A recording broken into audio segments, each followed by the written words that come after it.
Good morning friends. તો વાજીકરણની અંદર indication વિશે વાત કરવી છે.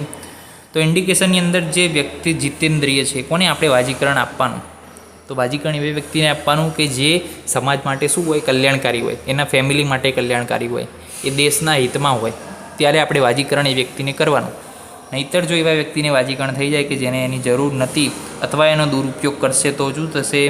તો નુકસાન થશે. કોને નુકસાન થશે? સમાજને નુકસાન થશે, પરિવારને નુકસાન થશે, રાષ્ટ્રને.